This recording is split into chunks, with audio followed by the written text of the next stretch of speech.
que pertenezca, porque ya vamos a ver más adelante, es un flagelo que aplica no solo para sector financiero, para bancos, para aseguradoras, sino aplica para todas las empresas, sin importar el objeto social que realicen, se ven expuestas a este tipo de riesgos. Vamos a hacer referencia entonces al sistema de administración de riesgo de lavado de activos y financiación del terrorismo. Voy a enfocar la presentación a un desarrollo conceptual, primero de entendimiento del contexto de a qué hace referencia este sistema y cómo las empresas se ven involucradas. Y posteriormente, pues vamos a hacer ya una explicación técnica, porque pues más que técnica, por lo menos de algunos elementos que integran estos sistemas, ya con referencia a algunas metodologías que se deben aplicar, porque pues el elemento, este sistema, más allá de tener un contexto, en algunos casos legales y de contexto legal o normativo, tiene también un contexto de metodologías y aplicación de buenas prácticas empresariales. Entonces, voy a dar inicio. Mi nombre, como ya dio a conocer Jessica, soy Luis Ramiro Díaz Briceño. Soy el CEO de la firma Risk Consulting Colombia, una compañía que lleva 16 años en el mercado implementando este tipo de sistemas de administración de riesgos. Entonces, vamos a dar inicio. Perdón, porque estamos viendo las pantallas, ¿sí? Apropiadamente, Jessica, ¿me confirma? Porque es que Sí, veo dos correcto, pantallas. correcto, Luis Ramiro. Listo, bueno, entonces vamos a analizar en primer lugar un contexto general de lo que es el riesgo como tal de lavado de activos y de la financiación del terrorismo. En este sentido, vamos a hacer referencia un poco a todo lo que tiene que ver con ya la magnitud de este fenómeno del lavado de activos dentro de lo que es la sociedad. Aquí tenemos referente a Colombia, pero pues esto aplica en general cualquier parte del mundo, porque esto es un fenómeno transnacional. Aquí hablamos de crímenes o dineros ilícitos que provienen de diferentes fuentes. Realmente el inicio o la esencia de todo este esquema de lo que se denomina lavado de activos, y ya lo conceptualizamos un poco más, y de financiación del terrorismo, se desarrolla sobre hechos que están encausados en actitudes criminales, es decir, desarrollo de actividades que generan una serie de dineros ilícitos, ¿sí? El hecho de que se generen ciertas actividades que producto del desarrollo de este tipo de actividades, que vamos a mirar cuáles pueden ser, se generan algún tipo de dineros ilícitos, en algunos casos lícitos, y lo vamos a detallar un poco, y el encubrimiento que se dé a través de esos recursos en la economía de cualquier país es lo que está orientado en todo el marco general de lo que se considera lavado de dinero.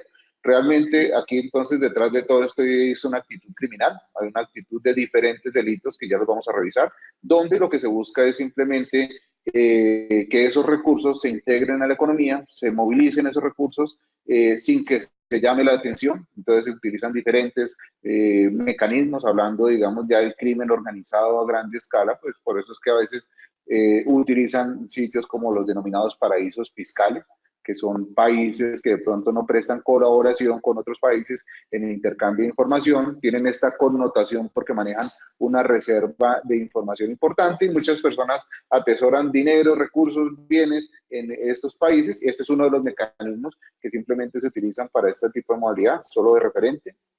Se intenta evitar diferentes actividades para que las propias autoridades judiciales no las detecten. Entonces, hoy por hoy encontramos desarrollos muy sofisticados de operaciones de lavado de dinero que pues cada vez conllevan a que los entes de vigilancia y control desarrollen mecanismos permanentes, hagan cambios de leyes, hagan cambios de controles, porque todos estos mecanismos van innovando desde el punto de vista tecnológico, desde el punto de vista de nuevos productos y nuevos servicios. Toda la actitud criminal está asociada a eludir controles. Justamente cada vez que nacen nuevas leyes, en algunos momentos y en algunos casos casi que las leyes se vuelven obsoletas o los controles de las mismas autoridades, porque en algunas ocasiones ellos van un paso más adelante de lo que las autoridades mismas han definido, y esto conlleva que haya una permanente innovación y monitoreo de este tipo de... Hablando desde el punto de vista social, hay un impacto que desde el punto de vista de la economía a nivel mundial se valora en que las cifras de lavado de dinero en la economía oscilan entre el 2% al 5% del Producto Interno Bruto a nivel mundial. En el caso de Colombia, por hacer referencia, hablamos de que el 3% del PIB de Colombia está relacionado con este tipo de actividades de dinero, de lavado de dinero y de financiación del terrorismo. Por lo tanto, estas cifras, aunque puedan verse ahí con un número de pronto no material, no significativo, estamos hablando de billones y billones de pesos y billones de dólares en el caso del PIB mundial, que son unas cifras importantes que están afectando la economía. Pero ustedes podrán preguntarse qué impacto tiene en la sociedad esto, qué tiene que ver el tema del lavado de dinero en una economía de cualquier país o dentro del desarrollo de las actividades de cualquier compañía. Primero que todo, simplemente por enunciar algunos elementos de referencia, hay una distorsión de los precios. Cuando yo digo una distorsión de los precios, es que el hecho mismo que dentro de nuestra economía, en la economía de cualquier país, se logre lavar grandes sumas de dinero, y lo vamos a ver más adelante con un ejemplo, distorsiona todo lo que tiene que ver precios, bien sea de bienes, bien sea de insumos, bien sea de materias primas que se puedan desarrollar. Un lavador tradicional que monta, por ir ilustrando algunos ejemplos, alguna compañía y producto de esos dineros ilícitos crea una gran empresa. Seguramente él no le interesa ganar dinero con esa empresa porque él ya ha ganado dinero producto de esas actividades ilícitas y comienza a vender, como ejemplo, a precios demasiado inferiores referente al mercado sus productos, afectando a los que sí pagan impuestos, a los que sí están produciendo en forma ilegal, y esto es lo que genera esa distorsión de precios. La distorsión de precios, por citar otro ejemplo de referencia, en algunos casos, caso de Colombia, en algunas ciudades se habla, por ejemplo, de las burbujas inmobiliarias, cuando se hace referencia a que repentinamente el valor comercial de los bienes inmuebles crecen en forma exorbitante, y esto es producto de eso, porque de pronto llega gente con gran dinero y entonces pagan por ciertas propiedades un dinero que normalmente no es el del mercado, y eso hace que a nivel de precios se vengan distorsionando dentro de la economía. Hay un desvío de patrones de consumo que incide en el tema de importaciones y exportaciones, porque pues realmente ante esta facilidad y esta de pronto situación que se genera en ciertas actividades de menores precios, pues hace que se concentre o se llame la atención en este tipo de recursos. De pronto, para ir ilustrando ejemplos, las famosas pirámides que se crean financieras, que eso es un ejemplo, unas modalidades que han sido utilizadas en su mayoría para lavar dinero, genera patrones de consumo, genera atracción, pues por el dinero fácil que lamentablemente en nuestra sociedad forma parte de uno de los íconos que llevamos como inquistados dentro de lo que es la cultura, y es la obtención de ese dinero fácil. Hay un establecimiento de competencia desleal, hay un debilitamiento de credibilidad de las instituciones porque se generan actos como lo que son la corrupción, entonces se desacreditan ciertas instituciones, ciertos organismos del Estado producto de esos dineros ilícitos que se empiezan a generar. Hay una probabilidad de crecimiento que afecta las estadísticas económicas, porque pues realmente al existir dinero ilícito y de pronto dinero que no proviene de una actividad productiva apropiada, pues se empiezan a generar estadísticas que no son correspondientes a la realidad, y un incremento apropiado en la delincuencia. Detrás de todas estas actividades de lavado de dinero, uno de los factores determinantes en la sociedad y en la economía es que se incrementa la delincuencia desde todo punto de vista, y es un elemento, digamos, que pues nos afecta a todos como ciudadanos y en general a las empresas en general. Para ir aterrizando los conceptos de lavado de dinero antes de llegar a la parte ya de definición legal, a mí me gusta dar a entender primero el concepto como tal desde el punto de vista de hechos prácticos en la sociedad. Eh, Voy a hacer referencia al caso de Colombia. En Colombia, como parte de los mecanismos que han adoptado las autoridades, y en muchos países de todas maneras esta figura existe en mayor medida, unas más desarrolladas que en otras. En Colombia nos preciamos por tener un desarrollo normativo apropiado, está relacionado con lo que se denomina extinción de dominio. La extinción de dominio que utilizan para retener o apropiarse del Estado de los bienes, llámese inmuebles o bienes muebles, que producto de estas actividades ilícitas, producto del lavado de dinero, producto del narcotráfico, los grupos delincuenciales, pues digamos, atesoran estos dineros y el Estado los apropia. Eso es lo que se denomina extinción de dominio. Hoy en Colombia, por ejemplo, la figura de extinción de dominio puede perjudicar a cualquier persona común y corriente. para ir hablando solo de las personas, no solo de las compañías, aunque el ejemplo también aplica a las compañías. Si yo como un ciudadano común y corriente voy a comprar un inmueble, digamos un inmueble usado, un apartamento, el apartamento para la familia, y si yo dentro de la compra lo que normalmente desarrollo o me encargo de verificar es que el propietario o la persona que le estoy comprando ese inmueble sea el verdadero propietario, que el inmueble no tenga, digamos, gravámenes, que no tengan deudas de impuestos, que no tenga embargos, y es como la preocupación principal. Hoy el tema de este tipo de negocios no debe llevarnos solo a esta preocupación.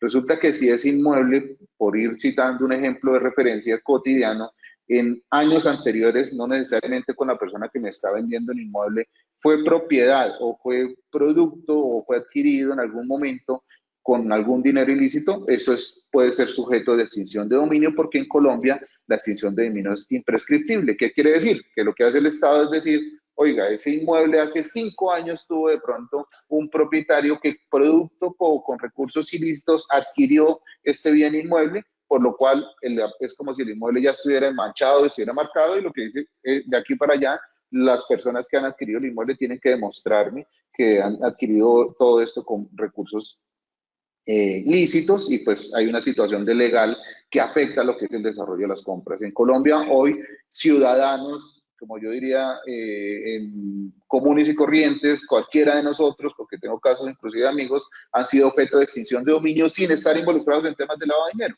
simplemente porque en el pasado alguno de estos bienes fue propiedad o el Estado determinó que fue adquirido con recursos ilícitos. Esto es para ir contextualizando cómo este fenómeno del lavado de dinero se enquista en nuestra sociedad y puede estar relacionado con actividades nuestras. Siempre pongo como ejemplo, para ir ilustrando en el caso del narcotráfico, porque vamos a ver más adelante que el tema del lavado de dinero está asociado a casi caso colombiano de 67 delitos fuentes diferentes, donde el narcotráfico es uno de ellos. Un primer elemento que hay que tener en cuenta que al hablar de lavado de dinero no solo y de financiación del terrorismo, no solo hablamos de narcotráfico, porque existe la creencia en algunas empresas, algunas compañías, algunas personas que consideran que cuando hablamos de lavado de dinero es solo narcotráfico. Y entonces, si no hay narcotráfico, si hay narcotráfico, hay lavado de dinero, pues sí lo puede haber, pero realmente hacemos referencia a más a otros tipos de delitos que conforman todo este marco de referencia de lo que es el lavado de activos y la financiación del terrorismo. Pero bueno, acá hay un ejemplo muy particular para que ustedes me vayan entendiendo cómo este desarrollo en el caso puntual de narcotráfico se gesta y puede llegar a afectar la economía y a las empresas en particular. Esto es una información que presenta The Economist. Hay un ciclo de referencia de lo que cuesta producir un kilo de cocaína. Un kilo de cocaína traído desde las selvas o desde el monte o donde se tienen los cultivos de cocaína, cuestan $385 por irlo enunciando en moneda americana. Este mismo kilo de cocaína, y esto no es para que montemos el negocio, sino para que me entiendan el contexto, para no ir dando todo el círculo, cuando ya sale a producción en el caso de Colombia, está costando cerca de $2.200, es decir, sacarlo del laboratorio y ya digamos que lo tiene el narcotraficante listo para transportar ese kilo de coca, ya cuesta $2.200. Ahí ya tenemos un margen de diferencia entre producirlo directamente en el laboratorio y ya tenerlo listo para distribuir. Pero saltémonos toda la cadena por temas de tiempo. Ese mismo kilo de cocaína en venta en los Estados Unidos cuesta $78.000. Si ustedes observan, el margen de ganancia es bastante alto. Eso hace que esos recursos, y por eso sea un negocio teóricamente atractivo hablando del narcotráfico, porque el margen de utilidad es bastante alto. Al tener un margen de utilidad bastante alto, se generan otro tipo de delitos como el contrabando. El narcotraficante que en este caso puntual ha de pronto, como dirían en el argot popular, coronado su negocio en los Estados Unidos. Imagínese el que coronó no un kilo, sino 1.000 kilos, porque a veces hablamos de narcotraficantes que llevan toneladas de cocaína a los Estados Unidos, pues estamos hablando de unas cifras millonarias y que generan una utilidad bastante alta. Ellos pueden traer ese dinero de diferentes formas nuevamente para poder legalizar el dinero de la economía. Ellos pueden decir, oiga, yo compro mercancía en Estados Unidos, la traigo acá haciendo referencia a Colombia, y ahí es donde se puede generar de pronto el contrabando. Entonces, voy a citar un ejemplo particular. Yo puedo traer esa utilidad que tengo allá, producto de la venta de la droga, disfrazada en televisores de última generación, que de pronto, como ejemplo de referencia, en Estados Unidos el valor de cada televisor me pudo haber costado unos, digamos que $1.500, pero acá en Colombia cuando los traiga yo los puedo estar vendiendo a $800, inclusive por la mitad de lo que la compró el narcotraficante allá. A él no le importa perder porque él ya viene ganando una utilidad bastante alta, le interesa legalizar dinero, entonces le interesa de pronto crear dentro de la economía un gran negocio que sea atractivo, donde la gente diga, están en rebajas, hay descuentos, entonces aquí cuesta un televisor más económico que de pronto alguna cadena tradicional, y es ahí donde se empieza a generar esa distorsión de precios, donde se empieza a gestar todo lo que es una operación de lavado de dinero. Es decir, hablando puntualmente de narcotráfico, hay unas grandes utilidades que se generan producto de estas actividades que utilizan diferentes mecanismos, llámese, como mencioné, contrabando, llámese ya traer el dinero en efectivo, porque el dinero obviamente lo traen en efectivo. Actualmente, por ejemplo, lo están cambiando por oro. Es más difícil transportar y por eso están hablando como un fenómeno también que está desarrollando todas estas actividades de lavado de dinero, inclusive financiación del terrorismo, lo que denominan minería ilegal.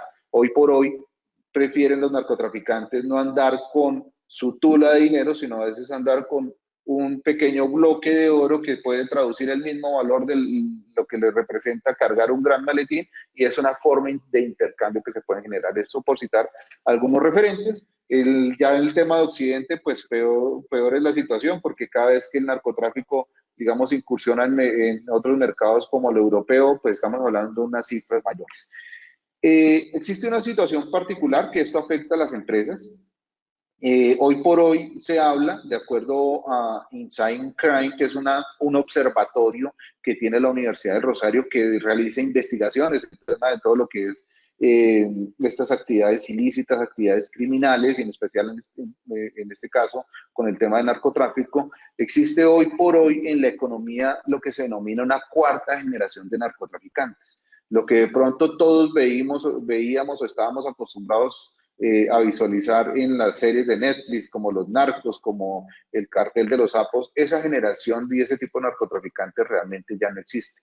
Hoy los narcotraficantes y las personas dedicadas a lo que es el lavado de dinero son empresarios, son personas que cuentan con una nivel profesional, digamos, y estudios reconocido, importante, que contrata y genera estructuras financieras, hablándolo desde el punto de vista empresarial, bastante robustas, que no generan un nivel de desconfianza a nivel de la economía, inclusive se valen de figuras importantes que tienen un reconocimiento en la sociedad, y sobre esto pues ellos no buscan llamar la atención, donde esta nueva generación de narcotráfico se menciona inclusive en este estudio como dato de referencia.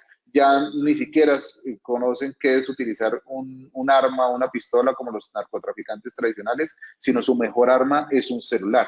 A través de un celular generan inversiones, son personas que invierten en bolsa, son personas que contratan las mejores firmas o de contadores o de asesores fiscales o mejores firmas de abogados, de que detrás de esto en ocasiones se presentan entramados y conglomerados empresariales importantes, que detrás de esto pues hay una sofisticación que se está dando. Por esto es que aquí ya vamos ilustrando un poco que la situación del lavado de dinero y la financiación del terrorismo realmente está enquistada en nuestra sociedad a través de estructuras empresariales que no podemos obviar, que están generando, digamos, todo este fenómeno que estamos mencionando. Entonces, ahí el caso de Colombia, igual forma aplica para varios países.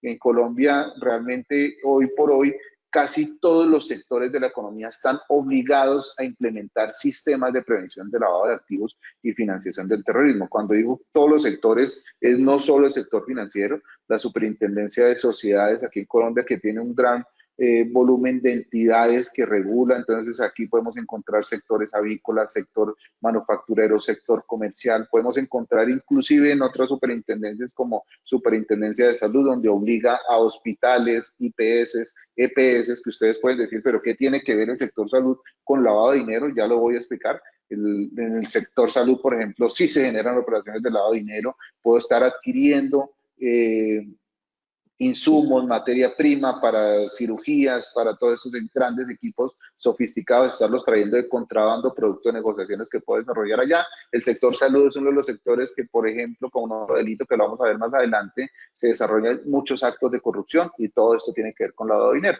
Entonces, aquí simplemente para denotar que todo el tema normativo de lavado de dinero hoy en día está regulado para diferentes sectores de la economía. A nivel mundial sucede lo mismo, porque normalmente las normas de prevención del lavado de dinero se fundamentan en unas normatividades internacionales. Solo por hacer referencia, existen las 40 recomendaciones del GAFI, hay unas 7 recomendaciones asociadas al tema de financiación del terrorismo, existen unas entidades de vigilancia y control a nivel internacional que están regulando todo este proceso y que normalmente toman de referencia esta misma normatividad.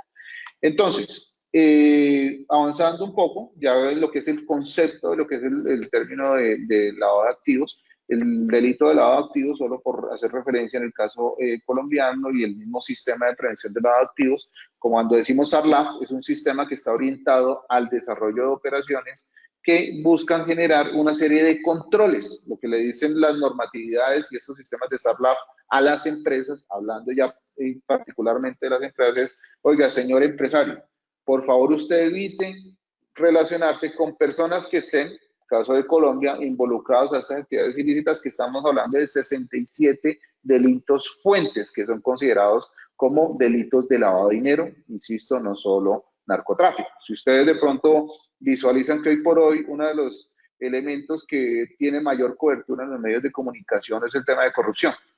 Normalmente cuando vinculan a un político o a alguna persona a actos de corrupción, realmente desde el punto de vista penal el delito que se le imputa es el tema del lavado de dinero.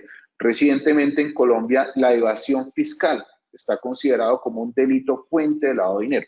Es decir, que las personas que omitan sus ingresos, que digamos estén relacionadas con todo este tema de evasión fiscal, pueden ser condenadas por lavado de activos. Aquí voy citando unos ejemplos, el tiempo no nos da mucho para referencia, pero es para que perdamos el concepto de que solo está asociado al tema de narcotráfico. Hay varios delitos fuentes que originan el lavado de dinero en el mundo.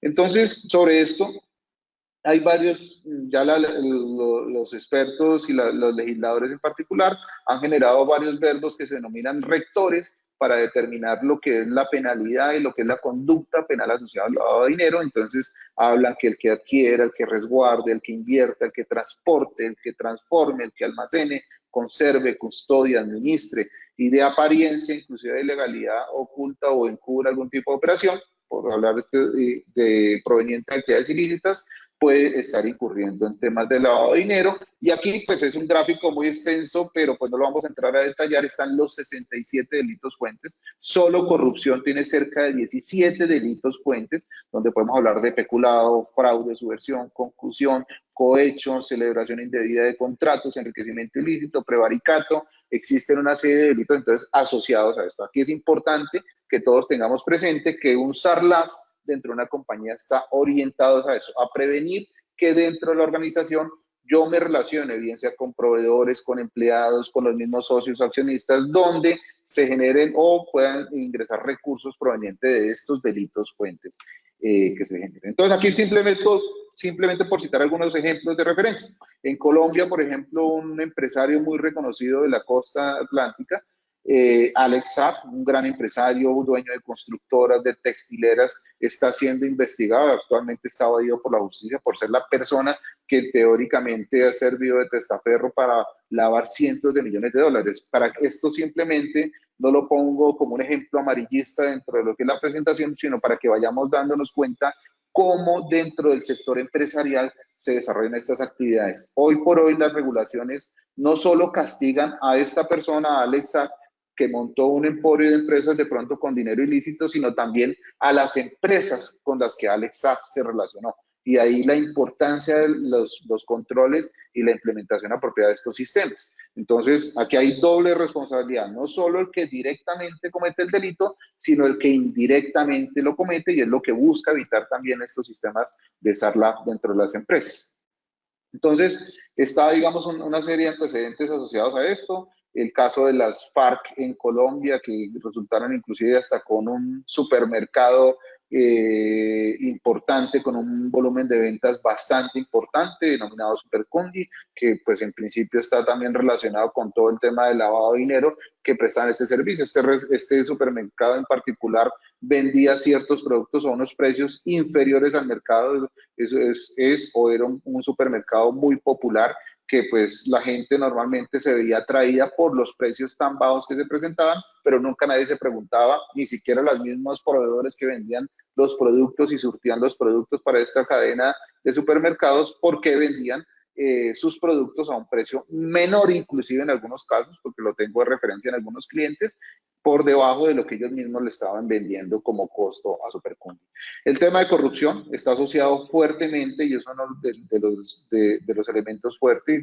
Desafortunadamente, en el caso de Colombia, nuestro primer fiscal anticorrupción fue investigado por corrupción. Entonces, esto es un tema que ya ha trascendido no solo las autoridades. El tema de corrupción, simplemente por referencia, en el caso de Colombia se estima que es cerca de los 50 billones anuales de pesos, lo que representaría casi que generar gratuitamente 1 millón de casas de interés social a los más pobres de nuestro país. Con ese mismo dinero, inclusive hace poco hacían referencia a que corresponde a una misma reforma tributaria de nuestro país. Entonces, acá estamos hablando de unas cifras bastante altas. La corrupción está asociada al tema del lavado de dinero, porque como les mencioné hace poco, inclusive tiene cerca de 17 delitos fuentes sobre los que se genera. La corrupción no solo se genera en el sector público, se gesta también desde el sector privado. Es más, si ustedes ven, caso de Brecht, ahí estamos hablando del caso de los Nule en Colombia, Reficar, que es una de las refinerías más importantes de nuestro país, Interbolsa, la mayor comisionista de bolsa del país, de Colombia, que tuvo en algún momento, inclusive hasta entidades del Estado, pero aquí hablamos de entidades del sector privado que se han visto involucrados en procesos de corrupción y por ende en todo el tema de lavado de activos. Normalmente el sector privado es un puente para gestar lo que son el desarrollo de actividades de corrupción con el y en el sector público. Todo el mundo cree que los corruptos son solo los políticos. Hay corruptos en el sector privado y el tema de soborno está últimamente. Ya con ese contexto general voy a entrar a detallar entonces en estos minutos ya el sistema de SARLAF propiamente, cómo se desarrolla o qué es lo que integra un sistema de SARLAF dentro de una organización. Primero que todo, hay unas principales fuentes de lavado de activos, lo que es, pues, ya hablando de delitos, el narcotráfico, el crimen transnacional y la corrupción. Hay una situación muy importante a tener en cuenta, el caso de Colombia, es que el incumplimiento de SARLAF afecta a las empresas y a sus colaboradores. Cuando hablamos de sus colaboradores, es que normalmente todo lo que yo ya les he mencionado al inicio de delitos fuentes de lavado activo, cuando les mencioné hay 67 delitos fuentes, pues todo esto está vinculado a lo que son sanciones de tipo penal. A la cárcel hoy por hoy no van las empresas, a la cárcel van son las personas. Entonces aquí también, aunque hay un tema de responsabilidad jurídica que ya aplica para el sector empresarial, a las empresas como tal desde el punto de vista penal, pero eso podría ser objeto de otro webinar, pero aquí simplemente quisiera hacer una referencia que hoy por hoy se penalizan a las personas. Cualquier persona que incumpla normas en temas de prevención de lavado de activos, inclusive obligadas a tener su sistema de SARLAF, puede ocasionar riesgos para los cargos como tal de las compañías. O sea, aquí la gente cree que de pronto alguna compañía que tenga un oficial de cumplimiento y tenga implementado su SARLAF, uno dice, listo, estoy cumpliendo con buenas prácticas, pero yo les digo, ojo, atención, porque por ejemplo, sus manuales de SARLAF, el que construye una serie de políticas y procedimientos, y si por allá hay un procedimiento definido dentro de la compañía en su estructura de SARLAF que dice que todo al área comercial, que todos los clientes tienen que ser evaluados previamente antes de generar algún vínculo comercial, y si el comercial omite este procedimiento y en algún momento hay alguna investigación por parte de alguna autoridad, la autoridad puede imputarle cargos al comercial porque él está obstruyendo en algún momento al omitir los controles y permitió que la compañía indirectamente se fuese relacionando con esas actividades delictivas. Entonces, esto lo pongo como un ejemplo general para indicarles simplemente que a pesar de que existen unas obligaciones legales de implementar el SARLAF en las compañías, hay unas obligaciones de tipo penal que pueden recaer sobre los directivos y colaboradores de las compañías que están obligadas a implementar estos sistemas. Hemos visto casos, no simplemente por estigmatizar, lo tomo como un ejemplo de referencia. Aquí en Colombia existe pues una compañía importante que se llama Servientrega, una de las mayores transportadoras y mayores operadoras de giros de nuestro país, donde desafortunadamente una de las socias mayoritarias se ha vinculado por, o investigado por una operación de lavado de dinero, no porque sean narcotraficantes, simplemente aquí estamos hablando de un tema de Panama Papers, que de pronto algunos de ustedes han escuchado, donde hay una serie de recursos que teóricamente no se legalizaron aquí, se gestaron o se desarrollaron algún tipo de pagos teóricamente de algunos servicios de consultoría en un paraíso fiscal, y sobre esto se desarrollan una serie de investigaciones, pero no vamos a hablar del caso de Servientrega, aquí vamos a encontrar cómo dentro del proceso de lavado de dinero no solo está la socia de la compañía, sino está el revisor fiscal, por ejemplo, involucrado, está el contador de la compañía vinculado al proceso de lavado de activos, el representante legal de la compañía, ¿sí? Entonces, aquí esto es para simplemente darles un ejemplo de cómo trasciende dentro de la regulación el tema del lavado de dinero, justamente de pronto en algunos de estos casos, por omisiones internas a políticas y procedimientos. El tema de SARLAF se vuelve y reviste una importancia alta, no solo por la regulación que tiene y que obliga a las empresas a implementarlo, sino también por este tipo penal que puede recaer en las personas. Es importante tener presente esto.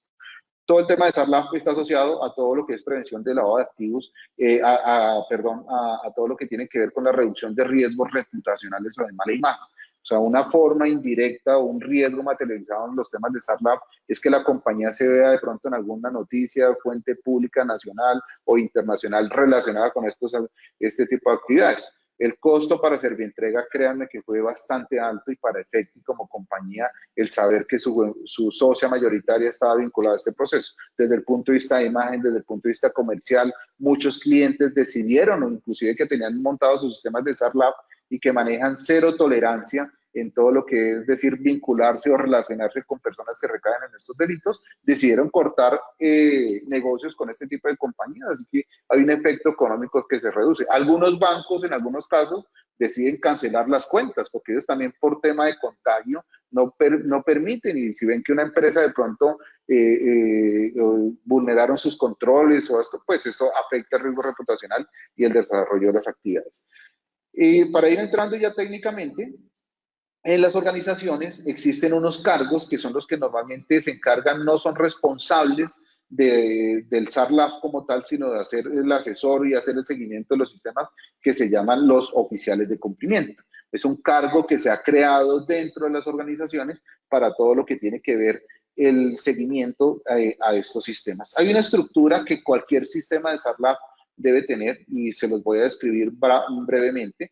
Una estructura de SARLAF, primero que todo, este sistema de gestión de riesgos tiene que estar vinculado a todo lo que es el tema de gobierno corporativo dentro de las empresas. Este sistema debe estar inclusive impulsado y normalmente, no solo por buena práctica, sino las mismas normas lo exigen, aprobado inclusive a nivel de políticas por la junta directiva de las compañías. Los mismos representantes legales juegan un rol, así que esto tiene un tema de gobierno que se tiene que estar gestionando, tiene que estarse monitoreando a través de unos comités, llámese comités de auditoría, comités de riesgos. Hay unos elementos del sistema que están asociados a todo lo que es la construcción de matrices de riesgo. Aquí normalmente como metodología se utiliza la ISO 31000 como referencia. Hay un proceso de lo que es identificar qué riesgos tiene dentro de los procesos la organización para que estén relacionados con el tema del lavado de activos y financiación del terrorismo. Entonces hay un proceso de identificación, de medición de esos riesgos, de identificación de los controles que se tengan para de pronto mitigar la ocurrencia de esos riesgos, y también una valoración de esos controles y un monitoreo que se debe tener.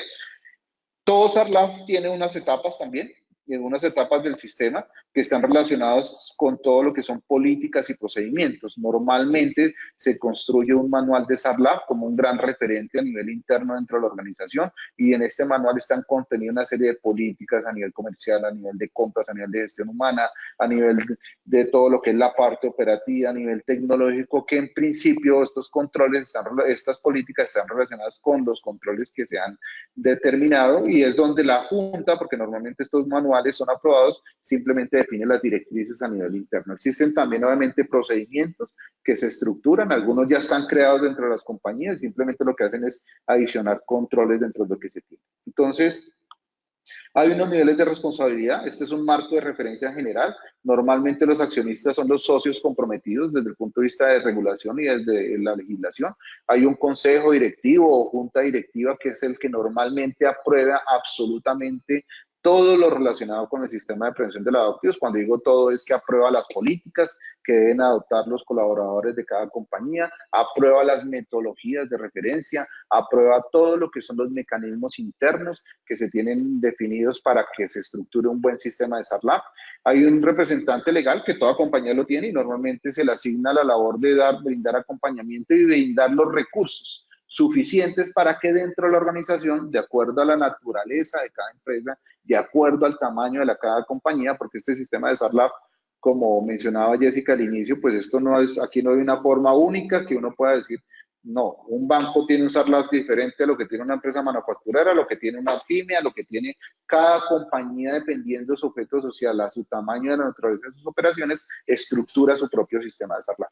Existe un cargo adicional que es el oficial de cumplimiento. El oficial de cumplimiento es el cargo que en principio asigna la ley como responsable no de todo el SARLAP como tal, sino de simplemente de hacer el seguimiento de que se cumplan las directrices. Es el más capacitado y conocedor porque exigen para este cargo que normalmente la persona tenga unos requisitos de conocimiento y expertise que se deben generar. Está pues finalmente todos los colaboradores que realmente son los obligados a cumplir con el SARLAP, cada gestor de proceso, cada gestor de cada una de las áreas, cada jefe de área, cada analista, cada coordinador, es decir, las personas que ejecutan ciertos procesos relacionados con lo que son controles y riesgos de SARLAP son los verdaderos responsables en la medida que son los que cumplen con esta responsabilidad y este es un poco el esquema que se tiene.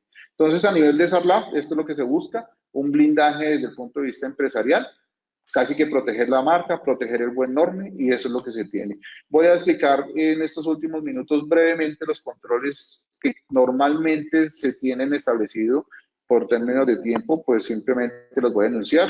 Pues ya he hecho referencia que uno de los controles es la existencia de un manual de SARLAP. Toda compañía debe tener un manual de SARLAP. En algunos casos, para que lo tengan muy presente, el caso de Colombia, estos manuales prestan mérito probatorio judicialmente, las autoridades lo pueden utilizar para determinar las responsabilidades internas de omisión, así que ojo con el manual que se estructure.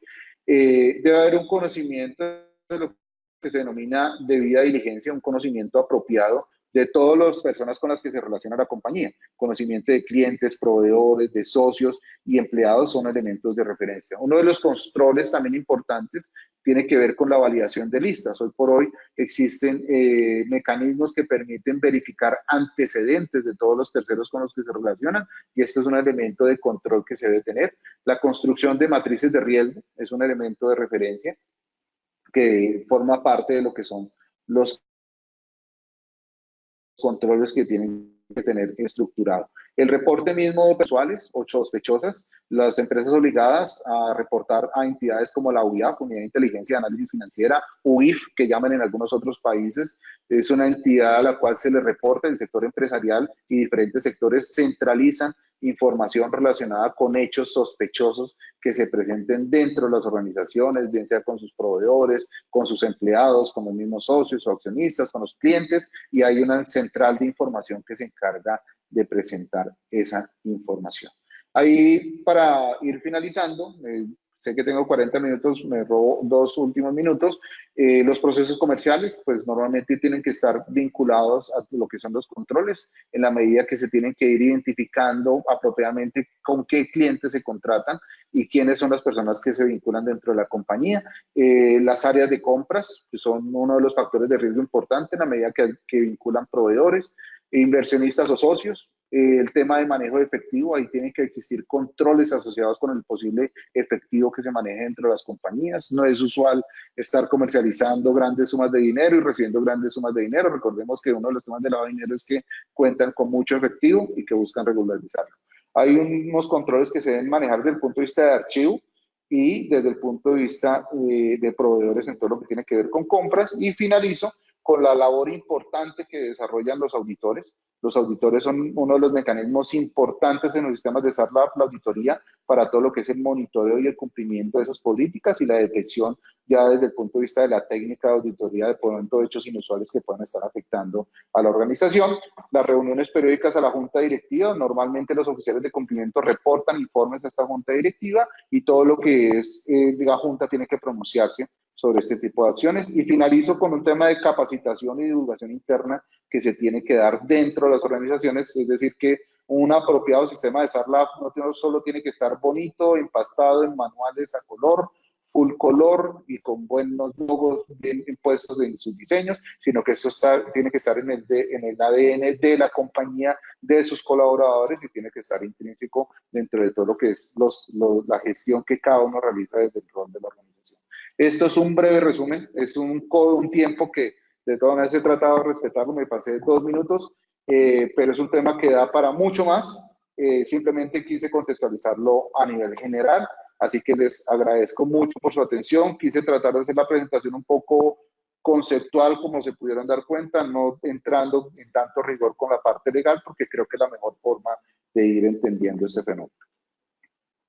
Muchísimas gracias. Muchísimas gracias, Luis Ramiro. Bueno, pues a continuación vamos a dar paso a la parte práctica, ¿de acuerdo? Que va a ser expuesta por nuestra consultora de ISO Tools Colombia, Paola Sánchez. Paola, ¿estás disponible?